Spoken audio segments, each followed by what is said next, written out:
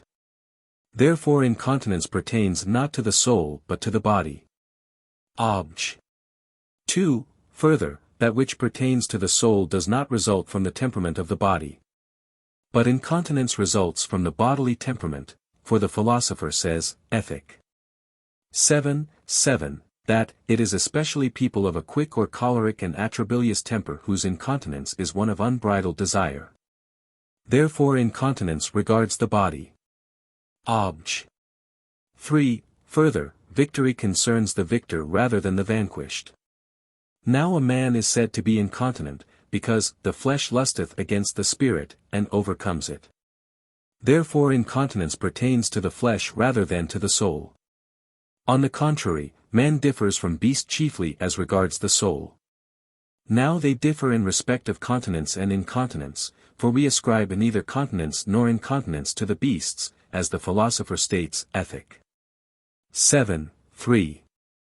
Therefore incontinence is chiefly on the part of the soul.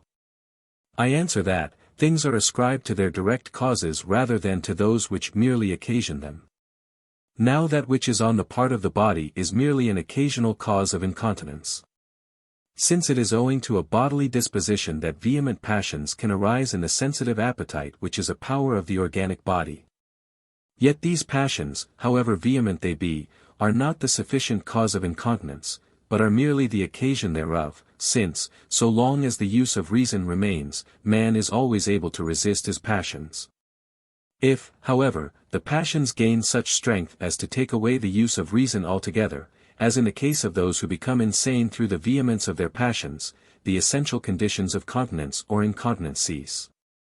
Because such people do not retain the judgment of reason, which the continent man follows and the incontinent forsakes.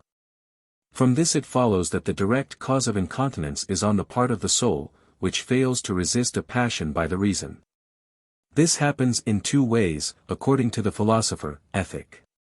7:7 first, when the soul yields to the passions, before the reason has given its counsel. And this is called unbridled incontinence, or impetuosity. Secondly, when a man does not stand to what has been counseled, through holding weakly to reason's judgment, wherefore this kind of incontinence is called weakness. Hence it is manifest that incontinence pertains chiefly to the soul. Reply Obj. 1. The human soul is the form of the body, and has certain powers which make use of bodily organs. The operations of these organs conduce somewhat to those operations of the soul which are accomplished without bodily instruments, namely to the acts of the intellect and of the will, in so far as the intellect receives from the senses. And the will is urged by passions of the sensitive appetite.